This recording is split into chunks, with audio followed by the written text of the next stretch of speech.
اعوذ باللہ من الشیطان الرجیم بسم اللہ الرحمن الرحیم فأشارت الیہ قالوا کیف نکلم من کان فی المہد صبیا قال انی عبد اللہ آتانی الکتاب وجعلنی نبیا وجعلنی مبارکا اینما کنت واوصانی بالصلاة والزکاة ما دمت حیا وبرا بوالدتی ولم یجعلنی جبارا شقیا والسلام علی یوم ولدت ویوم اموت ویوم ابعث حیا ذلک عیسی ابن مریم قول الحق الذی فیہ یمترون۔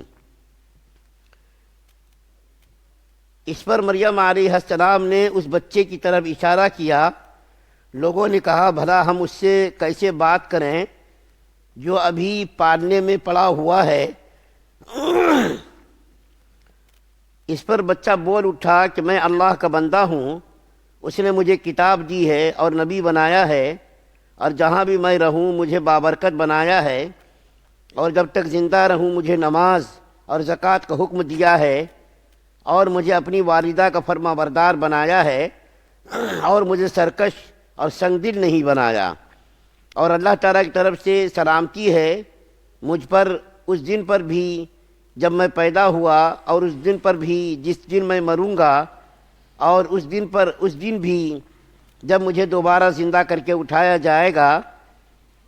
یہ میں عیسیٰ ابن مریم ان کی حقیقت کے بارے میں سچی بات یہ ہے جس میں لوگ جھگڑ رہے ہیں۔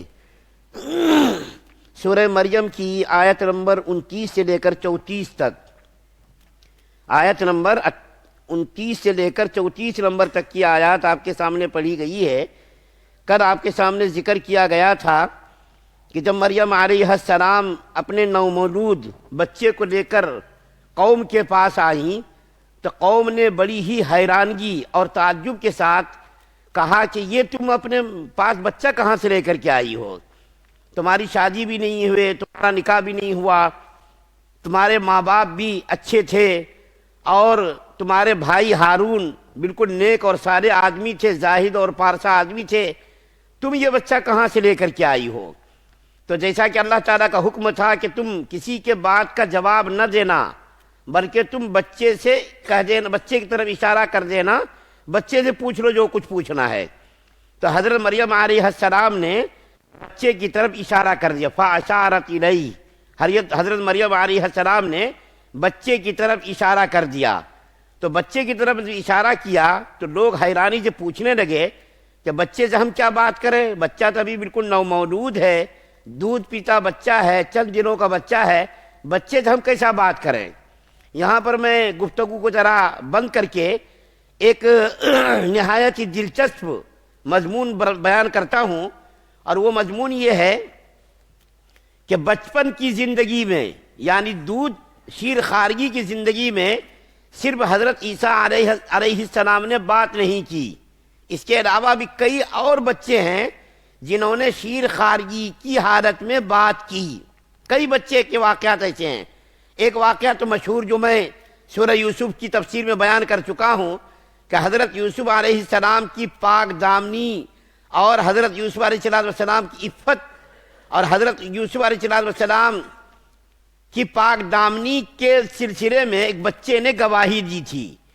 زلیخا نے جو الزام لگایا تھا کہ یوسف علیہ السلام نے مجھ کو چھیڑا اور میرے ساتھ گستاخی کرنے کی کوشش کی اور بدکاری کرنے کی کوشش کی، تو یوسف علیہ السلام نے جو ایک چھوٹا بچہ تھا وہاں دودھ پیتا بچہ، اس بچے نے یوسف علیہ السلام کی پاک دامنی اور ان کی عصمت کی گواہی دی۔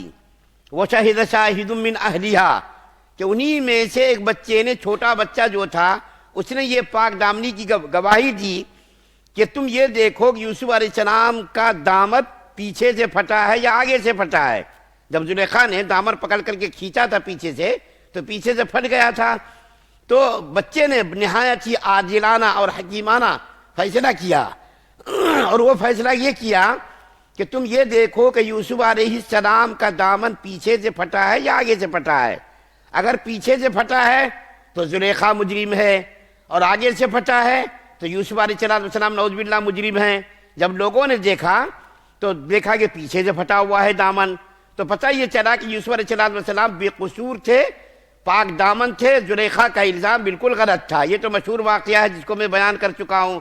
دوسرا واقعہ جو حدیث کے اندر بیان کیا گیا ہے وہ واقعہ یہ ہے کہ ایک عورت اپنے بچے کو دودھ پلا رہی تھی، ایک عورت اپنے بچے کو دودھ پلا رہی تھی۔ اسی درمیان میں ایک شہ سوار، گھوڑے پر سوار ہو کر کے، جو نہایت ہی روب دبدبے کا مالک تھا، پیسے والا تھا، اور وہ آدمی ادھر سے گزرا تو اس کی ماں جو دودھ پلا رہی تھی بچے کو، اسی وقت اس نے کہا یا اللہ میرے بچے کو بھی اسی طریقے سے بنانا، ایسے ہی روب دار بنانا، ایسے ہی شہ سوار بنانا۔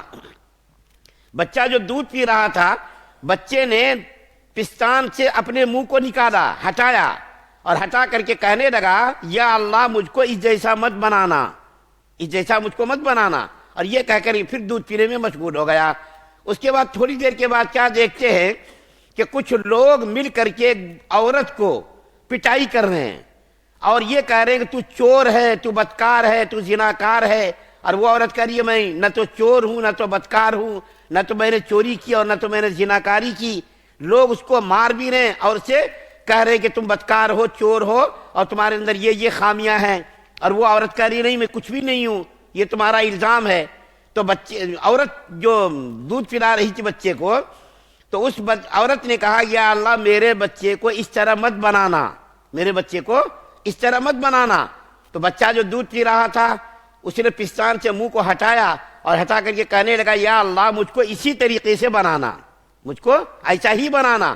تو ماں جو دودھ پلا رہی تھی حیران ہو گئی کہ پہلے تو میں نے یہ دعا کی اللہ میرے بچے کو ایسا ہی بنانا، تو اس نے کہا کہ مجھ کو ایسا نہ بنانا، اور جب میں نے یہ کہا کہ اس کے عورت جیسا مت بنانا تو یہ کہہ رہا ہے مجھ کو ایسا ہی بنانا۔ یہ ماجرا کیا بچے سے پوچھا اس عورت نے، تو اس بچے نے کہا، حالانکہ بچہ دودھ پیتا بچہ ہے، بات کرنے کے قابل نہیں، لیکن اللہ تعالیٰ نے قوت گویائی عطا فرمائی، اور وہ بچہ عورت نے پوچھا کہ ماجرا کیا ہے؟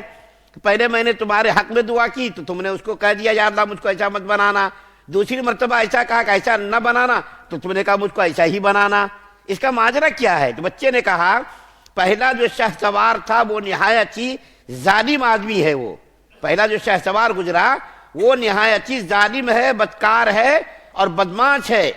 تو اللہ سے میں نے یہ دعا کی کہ اللہ تعالیٰ مجھ کو ایسا ظالم اور بدماش مت بنانا۔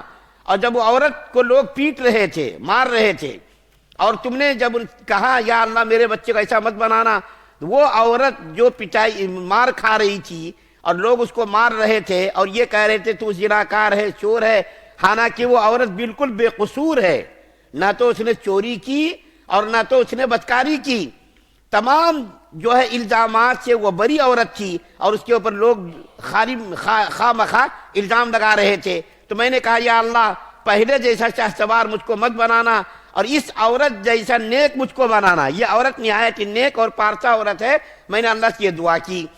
اس کے بعد پھر پینے لگا بچہ دودھ۔ تیسرا واقعہ جو حدیث کے اندر ہے، نہایت ہی مستند حدیث کی کتاب بخاری میں، مسلم میں، وہ واقعہ حضرت جریج کا ہے، اور وہ جریج کا واقعہ یہ ہے کہ ان کی ماں ان کے پاس ایک مرتبہ آئی۔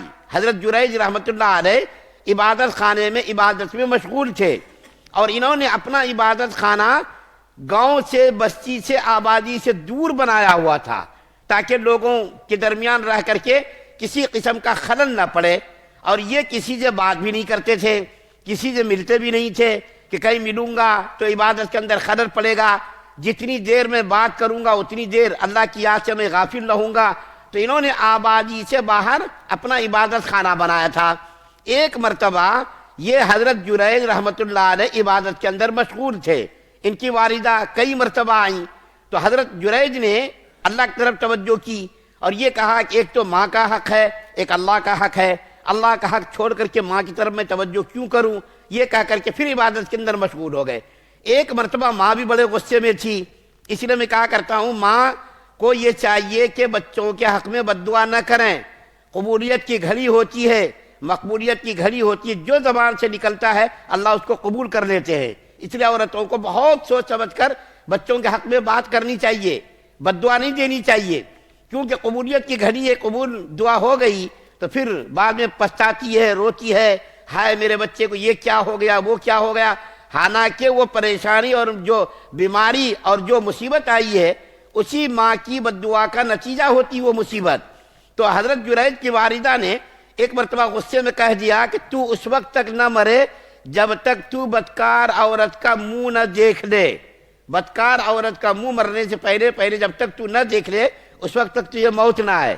بس اس کی زبان سے یہ بد دعا نکلی اور اللہ نے اس کو قبول کر لیا۔ اتفاق سے ایسا ہوا کہ عبادت خانے کے قریب میں ایک چرواہا بکری چرایا کرتا تھا، عبادت خانے کے قریب میں ایک چرواہا بکری چرایا کرتا تھا۔ اتفاق سے ایک عورت جو جوان تھی، بے نکاحی تھی، چرواہے کے ساتھ اس نے بدکاری کی اور اس سے حمل ٹھہر گیا۔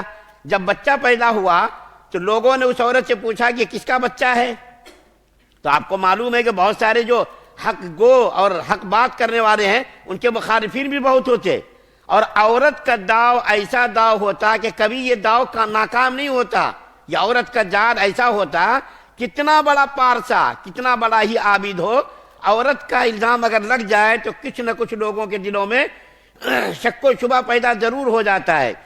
اور جہاں بھی دیکھیے کسی بڑے آدمی کو بدنام کرنا ہوتا نا، وہاں پر عورت کا استعمال کرتے۔ یہ عورت کا داؤ بہت ہی خطرناک، بہت سارے لوگوں نے استعمال کیا اور کرنے کی کوشش بھی کر رہے ہیں، لیکن اللہ تعالیٰ بہت سارے لوگوں کو بچا بھی رہے ہیں، بہت سارے لوگ بدنام بھی ہو رہے ہیں۔ تو اس عورت سے پوچھا لوگوں نے یہ بچہ کس کا ہے؟ تو عورت کے دل میں حضرت جریج سے کچھ قدورت تھی، کچھ دشمنی تھی، تو اس عورت نے کہہ دیا کہ یہ بچہ حضرت جریج کا ہے۔ حالانکہ دیکھیے چرواہے نے اس کے ساتھ بدکاری کی تھی اور اس سے حمل ٹھہرا تھا، لیکن عورت نے کیا کہا کہ یہ حضرت جریج کا بچہ ہے۔ اب لوگ اس کے عبادت خانے پر چڑھ گئے، عبادت خانے کو ڈھا دیا، اس کو مارنا شروع کر دیا اور جو ہے اس کو ذلیل کرنا شروع کر دیا۔ تو حضرت جریج نے کہا کہ بھائی یہ کس معاملے میں مجھ کو تم لوگ یہ ذلیل کر رہے ہو؟ میرے عبادت خانے کو تم نے کیوں گرا دیا اور کیوں تم ہم کو ذلیل کرنے کے پیچھے لگے ہوئے ہو؟ تو لوگوں نے کہا اچھا جرم بھی کرتے ہو اور جرم کرنے کے بعد اپنے آپ کو بے قصور بھی ثابت کرتے ہو، تم نے کیا جرم کیا تمہیں پتہ نہیں ہے؟ تو حضرت جریج نے کہا کہ بھائی میں نے کیا جرم کیا؟ تو لوگوں نے کہا کہ یہ عورت ہے، یہ بچہ ہے اور یہ بچہ تمہارا ہے، تم نے اس عورت کے ساتھ بدکاری کی ہے۔ یہ جو ہے لوگوں نے کہا۔ حضرت جریج رحمت اللہ علیہ اپنی والدہ کے پاس گئے، کہا کہ ٹھہرو ذرا دیر ٹھہرو، میں اپنی والدہ سے مل کر کے آتا ہوں۔ اپنی والدہ کے پاس گئے اور جا کر کے کہا امی میرے اوپر یہ مصیبت آئی ہوئی ہے، آپ میرے لیے دعا کر دیجیے کہ اللہ تعالیٰ اس مصیبت سے مجھ کو نجات دے دیں۔ تو ماں کا دل فوراً پگھل گیا۔ ماں کا دل ایسا ہوتا کتنا بھی بچہ اس کے ساتھ جرم کرے، لیکن جب بچہ آ کر کے اس سے معافی ترافی کرتا ہے تو ماں کتنا بھی سخت دل ہو اس کو فوراً معاف کر دیتی ہے۔ چنانچہ ماں نے معاف کر دیا۔ اس کے بعد پھر آئے حضرت جریج رحمت اللہ علیہ اور آ کر کے کہا بھائی کس عورت کے ساتھ میں نے بدکاری کی، ذرا اس عورت کو میرے سامنے لاؤ۔ اس عورت کو سامنے پیش کر دیا۔ اس عورت سے پوچھا کیا بھائی میں نے تمہارے ساتھ بدکاری کی؟ اللہ کو حاضر ناظر سمجھ کر کے کہو۔ تو عورت نے کہا ہاں۔ اس کی گود میں جو بچہ تھا اس بچے سے پوچھا حضرت جریج نے کہ یہ بچے یہ بتا تو کس کا بیٹا ہے، تو کس کی اولاد ہے اور تیرا باپ کون ہے؟ تو اس بچے نے جو بالکل شیرخوار چند دنوں کا بچہ تھا اس نے کہا میرا باپ بکر چرواہا ہے، میرا باپ فلاں بکر چرواہا ہے اور اس نے میری ماں کے ساتھ بدکاری کی، اسی کا نتیجہ ہوں میں، اسی کا میں بیٹا ہوں اور وہی میرا باپ ہے۔ اسی وقت حضرت جریج رحمت اللہ علیہ سجدے میں گر گئے۔ لوگوں نے معافی ترافی کرنی شروع کر دی کہ ہم نے آپ کا عبادت خانہ گرا دیا ہے، آپ جو ہے ہماری غلطیوں کو معاف کر دیجئے، ہم آپ کے عبادت خانے کو سرے سے بنا دیں گے، اثر نو تعمیر کر دیں گے اور سونے چاندی کے ہیرے جواہرات سے آپ کا عبادت خانہ بنا دیں گے۔ تو حضرت جریج رحمت اللہ علیہ نے فرمایا سونے چاندی ہیرے جواہرات سے میرے عبادت خانے کو تعمیر کرنے کی قطعاً ضرورت نہیں ہے، جیسا میرا عبادت خانہ تھا ویسا ہی تم بنا دو۔ چنانچہ لوگوں نے معافی ترافی کی اور اس کا عبادت خانہ جیسا تھا اسی حال میں پھر دوبارہ تعمیر کر دیا۔ اس کے علاوہ بھی سیرت حربیہ ایک کتاب ہے جس کا نام سیرت حربیہ، ہمارے نبی کی سیرت میں بڑی ضخیم کتاب ہے۔ اس کتاب کے اندر جتنے بچوں نے شیر خارگی کے عالم میں بات کی ان بچوں کا تذکرہ کیا گیا ہے۔ ان بچوں میں سے میں نے آپ کے سامنے 3 بچوں کا تذکرہ کیا۔ ایک تو حضرت جریج کا تذکرہ کیا، اور ایک اس عورت کا تذکرہ کیا جو اپنے بچے کو دودھ پلا رہی تھی، اور ایک یوسف علیہ السلام کی پاک دامنی کی جس نے گواہی دی، اس بچے کا تذکرہ کیا۔ چوتھا بچہ جو اس قرآن کے اندر اس وقت جس کی تفسیر چل رہی ہے، حضرت عیسیٰ علیہ السلام کا تذکرہ ہے، جس کا تذکرہ انشاءاللہ تفصیل سے کل انشاءاللہ اس کے بارے میں بیان کروں گا کہ حضرت عیسیٰ علیہ السلام کی طرف ماں نے اشارہ کیا اور فوراً بولنا شروع کر دیا، اور کیا کیا بات کی حضرت عیسیٰ علیہ السلام نے، کیا کیا بات کی لوگوں سے، اس کا قرآن کے اندر تذکرہ کئی آیتوں میں ہے، کئی آیتوں میں اس کا تذکرہ کیا گیا ہے۔ انشاءاللہ اس کا ذکر آئے گا۔ اللہ سے دعا اللہ ہم سب کو سننے زیادہ عمل کی توفیق عطا فرمائے۔ سبحان اللہ و بحمدہ، سبحانک اللہم و بحمدک، و نشہد ان لا الہ الا انت